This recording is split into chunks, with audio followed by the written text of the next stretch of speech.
We continue tracking Michael tonight. We first told you at noon that Michael increased strength to a hurricane with maximum sustained wind of 75 miles per hour. Tonight, heavy rainfall, strong winds are spreading across western Cuba.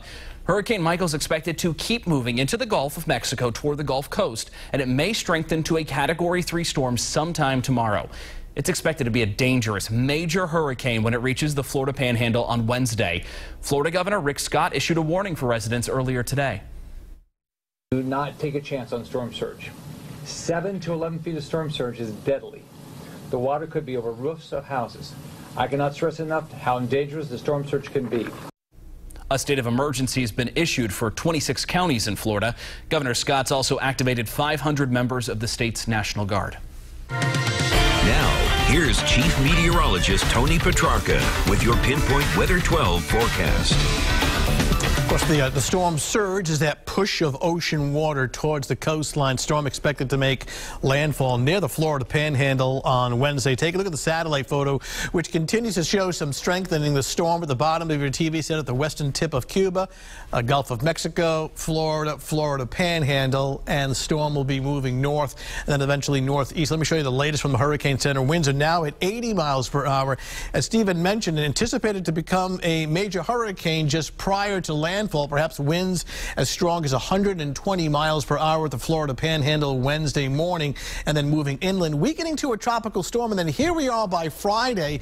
The storm makes its closest pass to southern New England, even though it's far out at sea on Friday, but still bears watching. I mean, certainly some wiggle room here as far as the storm getting closer to the coastline or further offshore. The early thinking is that we may get some remnant moisture in the form of some brief heavy rain in the late Thursday night, Friday time frame. So obviously we'll watch the situation very closely.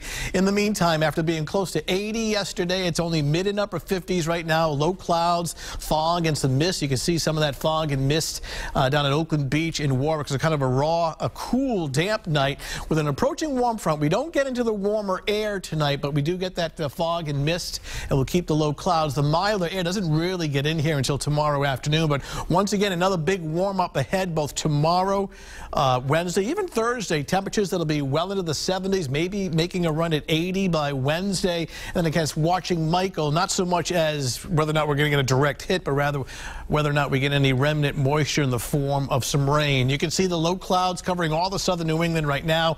The warm front that we're tracking is right off to our south and west, right in here. This will lift to the north tonight, and behind it, the milder air and the more humid air will work in. So by temperatures tomorrow afternoon should be in the middle 70s. In the meantime, that tropical moisture from Michael will eventually stream off the east coast and then south of New England by later in the week. But look at the high humidity and the warmer air shaded in green. That'll head our way by tomorrow afternoon. It'll certainly be much warmer than what we had today, by almost 10 to 15 degrees milder tomorrow afternoon. So take a look at the forecast. We're cool and raw this evening. Watch the time bar right up in here. Low clouds, fog, mist, and drizzle. This is midnight. The fog, mist, and drizzle will start the day very early at 7 o'clock in the morning, but this will break and burn off. I don't see complete clearing, but I think enough breaks of hazy sun through the overcast by the afternoon hours to really warm things up nicely. We're thinking easily, 70, 75, and then tomorrow evening, tomorrow night, a warm and humid night. I do expect the fog to come back later tomorrow night into early on Wednesday morning. So kind of a slow start early, some hazy sun later in the morning, temperatures starting off at 65, easily mid-70s tomorrow afternoon. I don't think it's a deep blue sky, but rather clouds and hazy sun, but enough brightening, and the wind no longer northeast, but rather southwest. That'll do the trick as far as warming temperatures up nicely. 7-day forecast. We're pretty warm on Wednesday, close to 80.